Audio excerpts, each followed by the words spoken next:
ಆಕಾಶವಾಣಿ ಪ್ರದೇಶ ಸಮಾಚಾರ ಓದುತ್ತಿರುವವರು ಸಹನಾ. ಮುಖ್ಯಾಂಶಗಳು: ವಿಧಾನಸಭಾ ಉಪಚುನಾವಣೆ ಬಹಿರಂಗ ಪ್ರಚಾರಕ್ಕೆ ಇಂದು ಸಂಜೆ ತೆರೆ.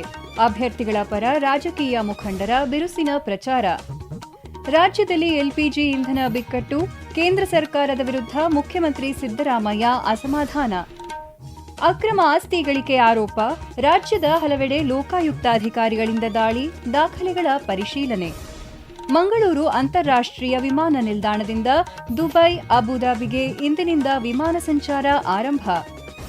ಇಂದು ವಿಶ್ವ ಆರೋಗ್ಯ ದಿನ. ರಾಜ್ಯದೆಲ್ಲೆಡೆ ಸರ್ಕಾರದಿಂದ ಜಾಗೃತಿ ಕಾರ್ಯಕ್ರಮ.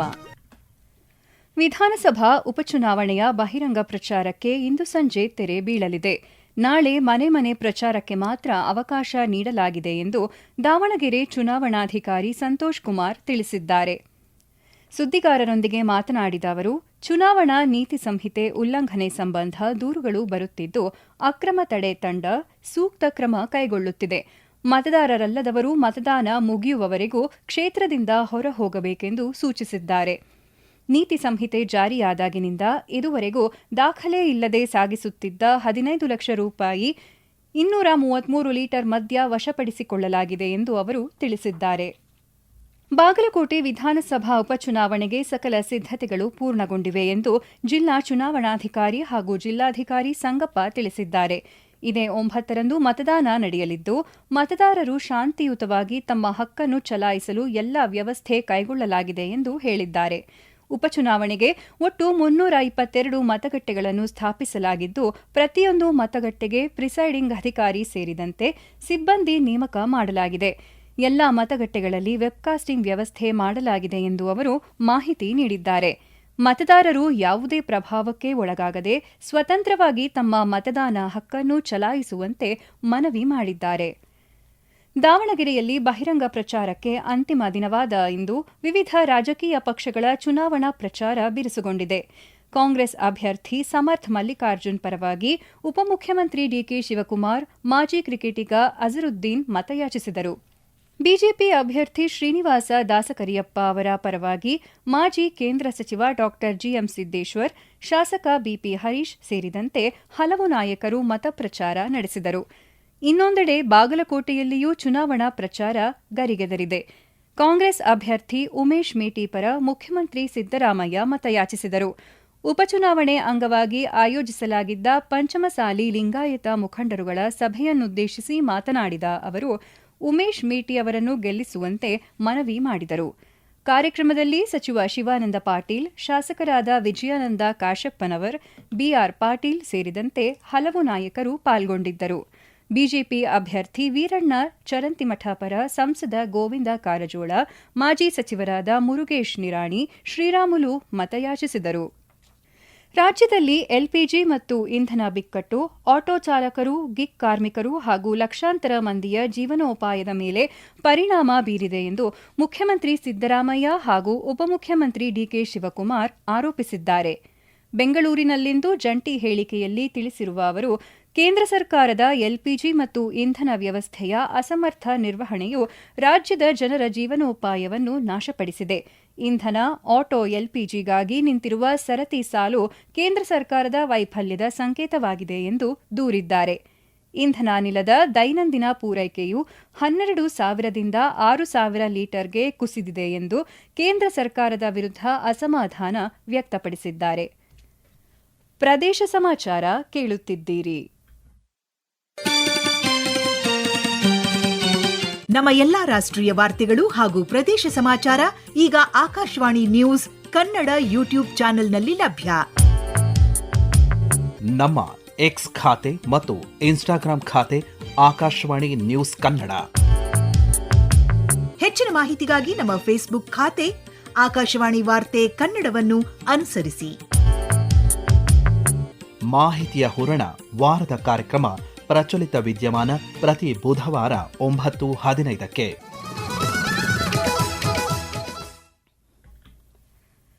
ಅಕ್ರಮ ಆಸ್ತಿ ಗಳಿಸಿರುವ ಆರೋಪದ ಹಿನ್ನೆಲೆಯಲ್ಲಿ ರಾಜ್ಯದ ಹಲವೆಡೆ ಇಂದು ಲೋಕಾಯುಕ್ತ ಅಧಿಕಾರಿಗಳು ಏಕಕಾಲದಲ್ಲಿ ದಾಳಿ ನಡೆಸಿದ್ದಾರೆ. ಬಳ್ಳಾರಿ, ಚಿತ್ರದುರ್ಗ, ಮೈಸೂರು ಹಾಗೂ ಶಿವಮೊಗ್ಗದಲ್ಲಿ ಅಧಿಕಾರಿಗಳು ದಾಳಿ ನಡೆಸಿ ಅಧಿಕಾರಿಗಳಿಗೆ ಸಂಬಂಧಿಸಿದ ದಾಖಲೆಗಳು ಮತ್ತು ಆಸ್ತಿಗಳನ್ನು ಪರಿಶೀಲಿಸಿದ್ದಾರೆ. ಚಿತ್ರದುರ್ಗದಲ್ಲಿ 1 ವರ್ಷದ ಹಿಂದೆ ಸ್ವಯಂ ನಿವೃತ್ತಿ ಪಡೆದಿದ್ದ ನಿರ್ಮಿತಿ ಕೇಂದ್ರದ ಮಾಜಿ ಲೆಕ್ಕ ಪರಿಶೋಧಕಿಯ ನಿವಾಸದ ಮೇಲೆ ದಾಳಿ ನಡೆಸಿದ್ದಾರೆ.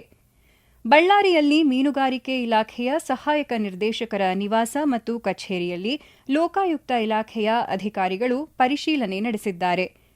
ಮೈಸೂರಿನ ಲೋಕೋಪಯೋಗಿ ಇಲಾಖೆಯ ಸಹಾಯಕ ಕಾರ್ಯನಿರ್ವಾಹಕ ಎಂಜಿನಿಯರ್ ಅವರ ಮೈಸೂರಿನ ಕಚೇರಿ ಹಾಗೂ ಮಂಡ್ಯ ಜಿಲ್ಲೆಯ 2 ನಿವಾಸಗಳ ಮೇಲೆ ದಾಳಿ ನಡೆಸಿ ಅಧಿಕಾರಿಗಳು ಪರಿಶೀಲನೆ ನಡೆಸುತ್ತಿದ್ದಾರೆ.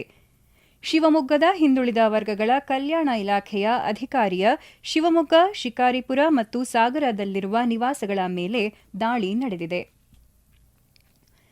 ಮಂಗಳೂರು ಅಂತಾರಾಷ್ಟ್ರೀಯ ವಿಮಾನ ನಿಲ್ದಾಣದಿಂದ ದುಬೈ ಮತ್ತು ಅಬುಧಾಬಿಗೆ ಏರ್ ಇಂಡಿಯಾ ಎಕ್ಸ್‌ಪ್ರೆಸ್ ಇಂದು ವಿಮಾನ ಸಂಚಾರ ಆರಂಭಿಸಿದೆ ಎಂದು ವಿಮಾನ ನಿಲ್ದಾಣದ ಪ್ರಕಟಣೆ ತಿಳಿಸಿದೆ. ಮಂಗಳೂರು ಅಂತಾರಾಷ್ಟ್ರೀಯ ವಿಮಾನ ನಿಲ್ದಾಣ, ಕುವೈತ್ ನಡುವೆ ಜಜೀರಾ ಏರ್ವೇಸ್ ಇದೇ 8ರಿಂದ ವಾರಕ್ಕೆ 2 ಬಾರಿ ವಿಮಾನ ಸಂಚಾರ ಆರಂಭಿಸಲಿದೆ. ಈ ವಿಮಾನಗಳು ಬುಧವಾರ ಮತ್ತು ಭಾನುವಾರ ಸಂಚಾರ ನಡೆಸಲಿವೆ. ವಿಮಾನವು ಕುವೈತ್ನಿಂದ ದಮ್ಮಾಂ ಮೂಲಕ ಮಂಗಳೂರಿಗೆ ಆಗಮಿಸಲಿದೆ. ಪ್ರಯಾಣಿಕರು ದಮ್ಮಾಂನಲ್ಲಿ ಸೌದಿ ಗಡಿ ಪರಿಶೀಲನೆಗೆ ಒಳಗಾಗಲಿದ್ದಾರೆ ಎಂದು ವಿಮಾನ ನಿಲ್ದಾಣದ ಪ್ರಕಟಣೆಯಲ್ಲಿ ತಿಳಿಸಲಾಗಿದೆ. ಇಂದು ವಿಶ್ವ ಆರೋಗ್ಯ ದಿನ. ಆರೋಗ್ಯದ ಮಹತ್ವವನ್ನು ಸಾರುವ ನಿಟ್ಟಿನಲ್ಲಿ ವಿಶ್ವ ಆರೋಗ್ಯ ಸಂಸ್ಥೆಯ ಸೂಚನೆಯಂತೆ ವಿಶ್ವ ಆರೋಗ್ಯ ದಿನ ಆಚರಿಸಲಾಗುತ್ತಿದೆ. ಈ ಹಿನ್ನೆಲೆಯಲ್ಲಿ ಸಾಮಾಜಿಕ ಮಾಧ್ಯಮದಲ್ಲಿ ಪೋಸ್ಟ್ ಮಾಡಿರುವ ಮುಖ್ಯಮಂತ್ರಿ ಸಿದ್ದರಾಮಯ್ಯ, ನಿತ್ಯ ವ್ಯಾಯಾಮ, ಸಮತೋಲಿತ ಆಹಾರ ಮತ್ತು ಮಾನಸಿಕ ಒತ್ತಡ ನಿರ್ವಹಣೆ ಕೌಶಲ್ಯಗಳು ಉತ್ತಮ ಆರೋಗ್ಯದ ಕೀಲಿಕೈಗಳು ಎಂದು ತಿಳಿಸಿದ್ದಾರೆ. ಆರೋಗ್ಯ ಸಚಿವ ದಿನೇಶ್ ಗುಂಡೂರಾವ್ ಆರೋಗ್ಯಕರ ಕರ್ನಾಟಕವನ್ನು ನಿರ್ಮಿಸುವ ಬದ್ಧತೆಯನ್ನು ಪುನರುಚ್ಚರಿಸಿದ್ದಾರೆ. ನಾವೆಲ್ಲರೂ ವಿಜ್ಞಾನದೊಂದಿಗೆ ನಿಲ್ಲೋಣ ಮತ್ತು ಆರೋಗ್ಯದ ಕಡೆಗೆ ಒಟ್ಟಾಗಿ ಕಾರ್ಯನಿರ್ವಹಿಸೋಣ ಎಂದು ಕರೆ ನೀಡಿದ್ದಾರೆ. ಬೆಂಗಳೂರು ಗ್ರಾಮಾಂತರ ಜಿಲ್ಲೆಯ ವಿವಿಧೆಡೆ ಇಂದು ವಿಶ್ವ ಆರೋಗ್ಯ ದಿನಾಚರಣೆ ಅಂಗವಾಗಿ ವಿವಿಧ ಜಾಗೃತಿ ಕಾರ್ಯಕ್ರಮಗಳನ್ನು ಹಾಗೂ ಆರೋಗ್ಯ ತಪಾಸಣಾ ಶಿಬಿರಗಳನ್ನು ಹಮ್ಮಿಕೊಳ್ಳಲಾಗಿತ್ತು. ದೊಡ್ಡಬಳ್ಳಾಪುರದಲ್ಲಿ ನಡೆದ ಕಾರ್ಯಕ್ರಮದಲ್ಲಿ ಜಿಲ್ಲಾ ಕಾನೂನು ಸೇವೆಗಳ ಪ್ರಾಧಿಕಾರದ ಸದಸ್ಯ ಕಾರ್ಯದರ್ಶಿ ಶ್ರೀಶೈಲ ಭೀಮಸೇನ ಬಾಗಡಿ ಮಾತನಾಡಿ, ಇಂದಿನ ಯುವ ಸಮೂಹ ದುಶ್ಚಟಗಳಿಗೆ ದಾಸರಾಗಿ ಆರೋಗ್ಯ ಹಾಳು ಮಾಡಿಕೊಳ್ಳುತ್ತಿರುವುದು ವಿಷಾದಕರ ಎಂದು ತಿಳಿಸಿದ್ದಾರೆ. ಲೋಕಸಭಾ ಮತ್ತು ವಿಧಾನಸಭಾ ಕ್ಷೇತ್ರಗಳ ಮರು ವಿಂಗಡಣೆಯಿಂದ ದಕ್ಷಿಣ ಭಾರತದ ರಾಜ್ಯಗಳಲ್ಲಿ ಕ್ಷೇತ್ರಗಳು ಕಡಿಮೆಯಾಗುವುದರ ಜೊತೆಗೆ ಆರ್ಥಿಕ ಮುಗ್ಗಟ್ಟು ಎದುರಿಸಬೇಕಾಗುತ್ತದೆ ಎಂದು ಬಮುಲ್ ಅಧ್ಯಕ್ಷ ಡಿಕೆ ಸುರೇಶ್ ತಿಳಿಸಿದ್ದಾರೆ. ಬೆಂಗಳೂರಿನಲ್ಲಿಂದು ಸುದ್ದಿಗಾರರೊಂದಿಗೆ ಮಾತನಾಡಿದ ಅವರು, ನಮ್ಮ ತೆರಿಗೆಗಳು ಉತ್ತರದ ರಾಜ್ಯಗಳಿಗೆ ಹಂಚಿಕೆಯಾಗಲಿದೆ ಎಂದು ತಿಳಿಸಿದ್ದಾರೆ. ಉಪಚುನಾವಣೆ ನಡೆಯುತ್ತಿರುವ 2 ಕ್ಷೇತ್ರಗಳಲ್ಲಿ ಕಾಂಗ್ರೆಸ್ ಪಕ್ಷ ಗೆಲುವು ಸಾಧಿಸಲಿದೆ ಎಂದು ವಿಶ್ವಾಸ ವ್ಯಕ್ತಪಡಿಸಿದ್ದಾರೆ.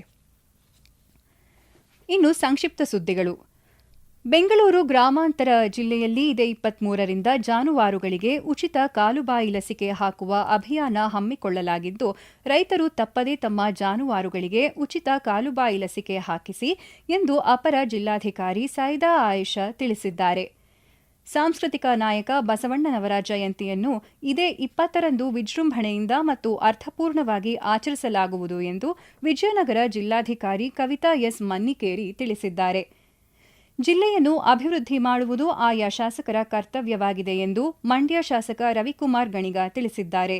ಜಾನಪದ ಜಾತ್ರೆ 2026 ಕಾರ್ಯಕ್ರಮ ಉದ್ಘಾಟಿಸಿ ಮಾತನಾಡಿದ ಅವರು, ಮಹಿಳಾ ಸರ್ಕಾರಿ ಕಾಲೇಜಿನಲ್ಲಿ 1 ಕೋಟಿ ರೂಪಾಯಿ ವೆಚ್ಚದಲ್ಲಿ ಹವಾನಿಯಂತ್ರಣ ಕೊಠಡಿ ಒಳಗೊಂಡಂತೆ ಲೇಡೀಸ್ ಲಾಂಜ್ ನಿರ್ಮಾಣ ಮಾಡಲು ಅನುಮತಿ ದೊರೆತಿದ್ದು, ಇನ್ನು 10 ದಿನಗಳಲ್ಲಿ ಕಾಮಗಾರಿ ಪ್ರಾರಂಭವಾಗಲಿದೆ ಎಂದು ತಿಳಿಸಿದ್ದಾರೆ. ಕೊನೆಯಲ್ಲಿ ಮತ್ತೊಮ್ಮೆ ಮುಖ್ಯಾಂಶಗಳು. ವಿಧಾನಸಭಾ ಉಪಚುನಾವಣೆ ಬಹಿರಂಗ ಪ್ರಚಾರಕ್ಕೆ ಇಂದು ಸಂಜೆ ತೆರೆ. ಅಭ್ಯರ್ಥಿಗಳ ಪರ ರಾಜಕೀಯ ಮುಖಂಡರ ಬಿರುಸಿನ ಪ್ರಚಾರ. ರಾಜ್ಯದಲ್ಲಿ ಎಲ್ಪಿಜಿ ಇಂಧನ ಬಿಕ್ಕಟ್ಟು, ಕೇಂದ್ರ ಸರ್ಕಾರದ ವಿರುದ್ಧ ಮುಖ್ಯಮಂತ್ರಿ ಸಿದ್ದರಾಮಯ್ಯ ಅಸಮಾಧಾನ. ಅಕ್ರಮ ಆಸ್ತಿ ಗಳಿಕೆ ಆರೋಪ, ರಾಜ್ಯದ ಹಲವೆಡೆ ಲೋಕಾಯುಕ್ತ ಅಧಿಕಾರಿಗಳಿಂದ ದಾಳಿ, ದಾಖಲೆಗಳ ಪರಿಶೀಲನೆ.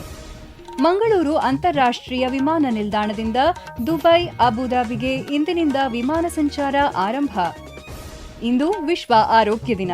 ರಾಜ್ಯದೆಲ್ಲೆಡೆ ಸರ್ಕಾರದಿಂದ ಜಾಗೃತಿ ಕಾರ್ಯಕ್ರಮ. ಇಲ್ಲಿಗೆ ಪ್ರದೇಶ ಸಮಾಚಾರ ಮುಕ್ತಾಯವಾಯಿತು. ನಮ್ಮ ಮುಂದಿನ ವಾರ್ತಾ ಪ್ರಸಾರ ಸಂಜೆ 6:40 ನಿಮಿಷಕ್ಕೆ.